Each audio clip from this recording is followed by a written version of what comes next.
Hello friends, natural science corner में एक बार फिर आपका स्वागत है। और आज चर्चा करने वाले हैं हम टेंस पर 7वें लेक्चर के बारे में। जहाँ दोस्तों डिस्कस करेंगे कि आखिर पास्ट कंटिन्यूअस टेंस क्या है, उसकी पहचान कैसे कर सकते हैं, साथ ही साथ उसमें सेंटेंस बनाने के लिए क्या क्या रूल्स हैं और उसका स्ट्रक्चर क्या होगा, इन तमाम चीज़ों के बारे में डिस्कस करेंगे। लेकिन आप वीडियो से कहीं जाइएगा नहीं, अंत तक वीडियो देखिएगा क्योंकि बहुत सारी खास बातें आपको बताने वाले हैं। साथ ही साथ इस वीडियो के अंत में आपको कुछ एक्सरसाइजेस भी दिए जाएंगे, जो एक्सरसाइजेस आप इस लेक्चर के बाद कंप्लीट कर अपने ज्ञान को टेस्ट भी कर सकते हैं। अगर आप हमारे चैनल पर नए हैं तो चैनल को सब्सक्राइब जरूर करें। साथ ही साथ हमारा लेक्चर अगर आपको पसंद आता हो तो वीडियो को लाइक जरूर करें और अपने दोस्तों के बीच इसे शेयर करें ताकि ज़्यादा से ज़्यादा लोग इसका फायदा उठा सकें। तो आइए बिना देर के हुए हम शुरू करते हैं पास्ट कंटिन्यूअस टेंस। जहां दोस्तों पास्ट कंटिन्यूअस टेंस को पास्ट इम्परफेक्ट या पास्ट प्रोग्रेसिव टेंस के नाम से भी जाना जाता है। अब इसको डिफाइन अगर इंग्लिश में करना हो तो हम कैसे इसको डिफाइन कर सकते हैं? बहुत ही सिंपल सा डेफिनेशन लिखा है मैंने। It is used to describe और indicate actions that began in the past. यानी इसका इस्तेमाल क्या करने के लिए किया जाता है? वैसे एक्शन को इंडिकेट करने के लिए, बताने के लिए किया जाता है जो एक्शन कहां शुरू हुआ है, पास्ट में, and work continuing when another event occurred. और साथ ही साथ वो क्या है, कंटिन्यू भी है कब, जबकि कोई दूसरा इवेंट भी हो रहा है। राइट? दूसरे शब्दों में अगर कहें तो इसको इस तरह से भी आप डिफाइन कर सकते हैं। इट डिस्क्राइब्स एक्शंस और events in a time before now. यानी अभी से जस्ट पहले के एक्शंस को आप डिस्क्राइब करने के लिए भी इसका इस्तेमाल कर सकते हैं। कौन से एक्शन को? Which began in the past and were still going on. यानी कैसा एक्शन? जो एक्शन क्या हुआ, पास्ट में शुरू हुआ है और अभी भी जारी है, जबकि दूसरा इवेंट भी हुआ है। आइए थोड़ा और आसान कर देते हैं, हिंदी में बात कर लेते हैं कि हिंदी में आखिर इससे आपको क्या कुछ पता चल रहा है पास्ट कंटिन्यूअस टेंस से। जहां दोस्तों इस टेंस से आपको यह पता चलता है कि कोई काम या कोई घटना भूतकाल में जारी था, या यूं कहें कि वो पूरा नहीं हुआ था। ठीक है। साथ ही साथ इस टेंस से आपको दो कार्यों के एक साथ होने या फिर दूसरे कार्य के होने का भी आपको पता चलता है। आखिर क्या? एग्जाम्पल से समझते हैं। 3 एग्जाम्पल्स लिए हैं मैंने। इस 3 एग्जाम्पल से आपको बड़ी ही आसानी से समझ में आएगा जो बातें यहां पे लिखी गई हैं। कैसे? आइए देख लेते हैं। सबसे पहले एग्जाम्पल की बात करें, राम बाइक चला रहा था। राम बाइक चला रहा था, इट मीन्स कि पास्ट में यह काम शुरू हुआ और अभी भी जारी है। चला रहा था यानी यहां पे काम के फिनिश होने का पता नहीं चल रहा है, लेकिन यह जरूर पता चल रहा है कि यह काम पास्ट में जारी था। राइट?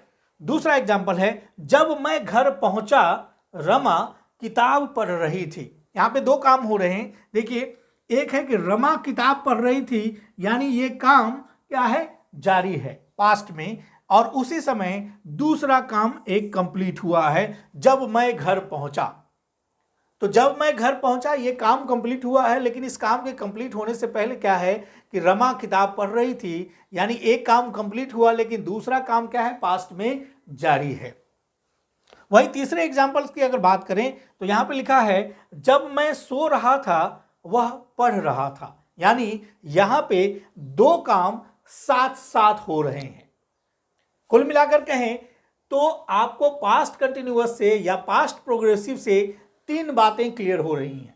पहली, एक, जो पास्ट में कोई काम जारी है, यानी वो अभी फिनिश नहीं हुआ है, ये पहली बात हो गई। दूसरी बात ये कह रहा है कि पास्ट में कोई काम शुरू हुआ है, तभी एक काम उसमें पूरा भी हुआ है। तीसरी बात ये कि क्या है, पास्ट में दो काम साथ साथ हो रहे हैं। इट मीन्स कि ये तीनों चीजें आपको पता लग रही हैं किसके अंदर, पास्ट कंटिन्यूअस के अंदर। अगर हिंदी में पहचान की बात करें कि हिंदी में हम कैसे इस टेंस को पहचान सकते हैं या किस तरह के वाक्य लिखे होंगे जिस वाक्य से हम ये समझ सकते हैं कि वो दिया गया वाक्य हमारा पास्ट कंटिन्यूअस में या पास्ट इम्परफेक्ट में लिखा गया है। तो अगर किसी भी वाक्य के अंत में रहा था, रही थी, रहे थे इत्यादि लगा हो तो आप समझ जाइए कि आपका दिया गया सेंटेंस पास्ट कंटिन्यूअस में लिखा गया है।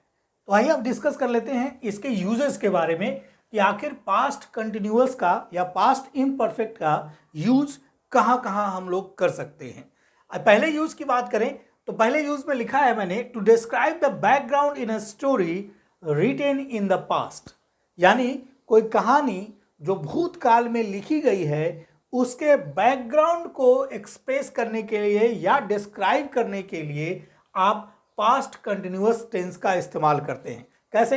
एग्जाम्पल से समझिए।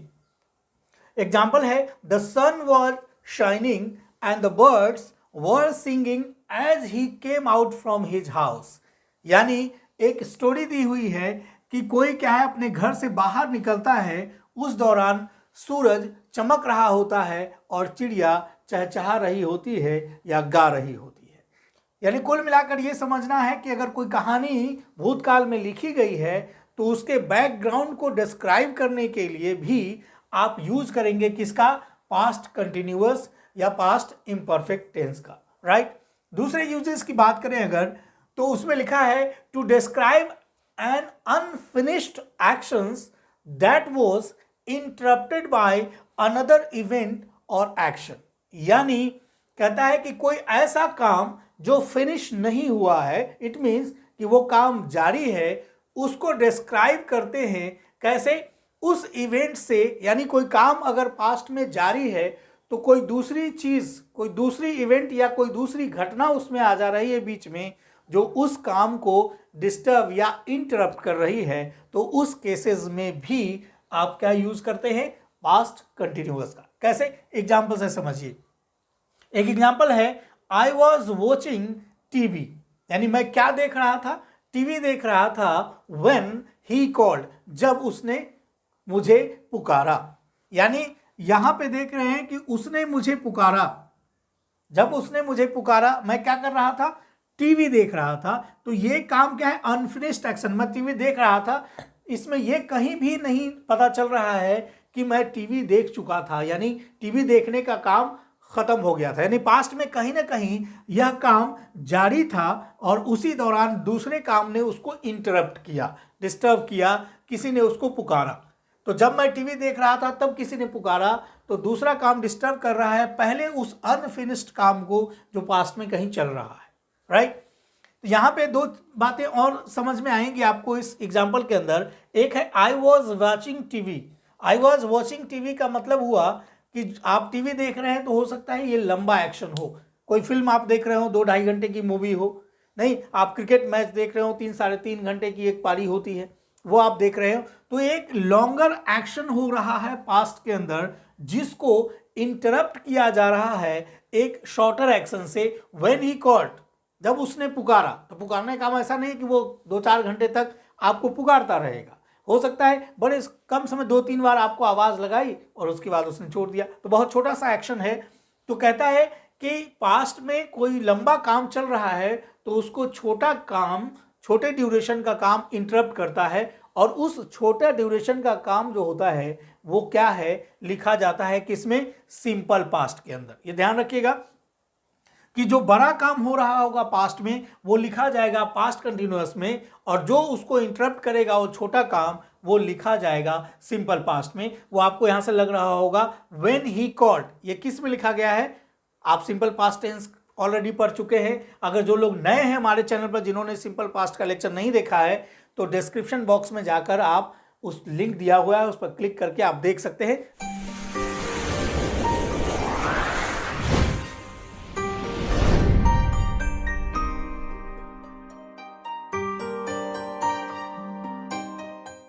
अगर चैनल पर नए हैं तो सब्सक्राइब जरूर कर ले, साथ ही साथ अगर वीडियो पसंद आ रहा हो तो उसको लाइक करना बिल्कुल भी ना भूले।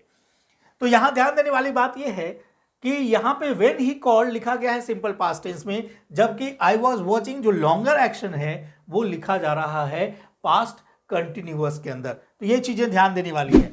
तीसरे यूज की बात करें तो कहता है कि ये उस एक्शन, यानी अगर आप कुछ कर रहे हैं, कोई काम कर रहे हैं, अचानक से आपका माइंड चेंज हो जाता है कि चलो ये काम छोड़ के मैं ये काम करने लग जाता हूं, ठीक है। तो चेंज ऑफ माइंड जो हो रहा है, उस चेंज ऑफ माइंड को भी एक्सप्रेस करने के लिए आप पास्ट कंटिन्यूअस का इस्तेमाल कर सकते हैं। अगर बात करें चौथे यूज की, तो चौथे यूज में आप क्या देख रहे हैं कि इसका इस्तेमाल उस आइडिया को एक्सप्रेस करने के लिए भी किया जाता है जिसमें दो एक्शन एक ही समय में हो रहे हैं। यानी यूं कहें कि एक ही समय में अगर दो काम हो रहा है तो उस एक्शन को एक्सप्रेस करने के लिए भी आप पास्ट कंटिन्यूअस का इस्तेमाल कर सकते हैं। एग्जाम्पल से समझिए, यहां पे एक एग्जाम्पल लिखा है, आई वॉज प्लेइंग, मैं खेल रहा था जब वह पढ़ रहा था। नहीं, यानी यहां पे दो काम साथ हो रहे हैं। एक, मैं खेल रहा हूं, यानी मैं पास्ट में कहीं खेल रहा था, और उसी दौरान कोई पढ़ रहा था। तो दोनों काम क्या है, साइमल्टेनियसली एक साथ हो रहे हैं। तो इस आइडिया को भी एक्सप्रेस करने के लिए ये पास्ट टेंस में, यानी पास्ट कंटिन्यूअस में लिखा गया है। अब बात करें रूल्स की कि आखिर वह कौन कौन से नियम हैं जिस नियम का इस्तेमाल हम पास्ट कंटिन्यूअस के अंदर सेंटेंस फॉर्मेशन में कर सकते हैं। तो दो बातों को इसमें ध्यान रखना है, पहला हेल्पिंग वर्ब को और दूसरा मेन वर्ब को।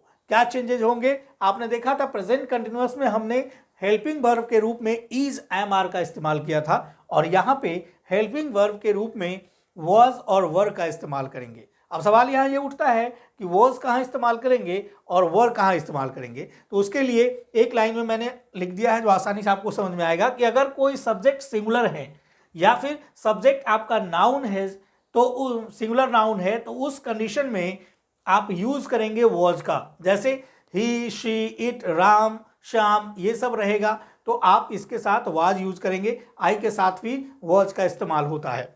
ठीक उसी तरह से अगर आपका सब्जेक्ट प्लुरल है या आपका नाउन प्लुरल है तो वहां पे आप क्या इस्तेमाल करेंगे, वर का इस्तेमाल करेंगे। जैसे कि मान लीजिए यू है, we, they, those, boys, girls, ये सब रहेंगे तो वहां पे आप वर का इस्तेमाल करेंगे।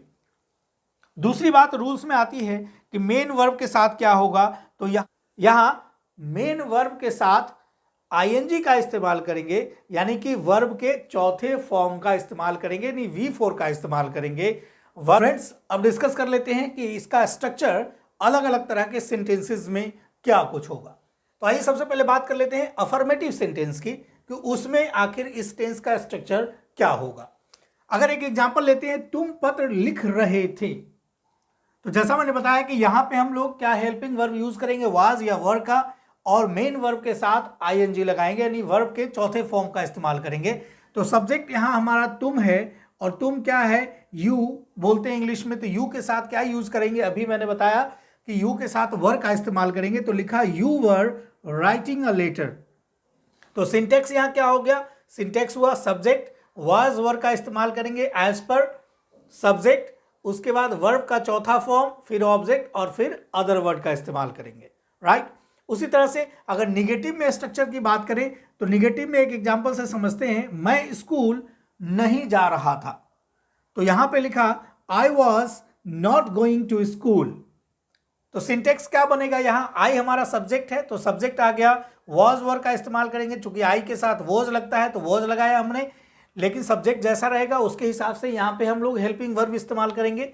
फिर चूंकि निगेटिव सेंटेंस है तो नॉट का इस्तेमाल किया, वर्ब के चौथे फॉर्म का, फिर ऑब्जेक्ट और फिर अदर वर्ड का इस्तेमाल किया, राइट। ठीक उसी तरह से अगर इंट्रोगेटिव में जाते हैं, इंट्रोगेटिव सेंटेंस है जहां पे कुछ सवाल पूछे जाते हैं। वो दो तरह के होते हैं, एक या तो वैसे सवाल जिसका जवाब हम हाँ या ना में दे सकते हैं, और दूसरा जिसका जवाब हाँ ना में नहीं देते हैं बल्कि उसके लिए हमें स्पेसिफिक जवाब देना पड़ता है, जिसको WH क्वेश्चन कहते हैं। तो आइए सबसे पहले यस नो क्वेश्चन में देख ले कि एग्जांपल, क्या तुम दिल्ली जा रहे थे। यह सवाल ऐसा है जिसका जवाब सामने वाला या तो हाँ में देगा या फिर ना के अंदर देगा। तो वहां पे क्या करते हैं, ऑक्सिलरी जो है यानी हेल्पिंग वर्ब है, यस नो क्वेश्चन के अंदर पहले सब्जेक्ट से पहले इस्तेमाल करते हैं। सब्जेक्ट हमारा यहाँ पे यू है तो हमने पहले यू के साथ वर लगता है तो वर पहले इस्तेमाल किया, were you going to Delhi, right. Syntax क्या बन जाएगा, वॉज वर्ब का इस्तेमाल पहले होगा, फिर सब्जेक्ट आएगा, फिर वर्ब का चौथा फॉर्म, फिर ऑब्जेक्ट और फिर अदर वर्ड। उसी तरह से अगर इसका WH वर्ड लेते हैं तो WH वर्ड में एक सेंटेंस लिया, तुम कल क्या खेल रहे थे। अब ये भी एक सवाल है, लेकिन इसका जवाब आप ये नहीं कह सकते कि हाँ मैं खेल रहा था, क्योंकि यहाँ आपको स्पेसिफिक जवाब देना पड़ेगा कि आप क्या खेल रहे थे। हो सकता है आप क्रिकेट खेल रहे होंगे, हो सकता है आप फुटबॉल खेल रहे हो, टेनिस, चेस या कुछ भी खेल रहे होंगे पास्ट में, लेकिन यहाँ स्पेसिफिक जवाब देना पड़ेगा।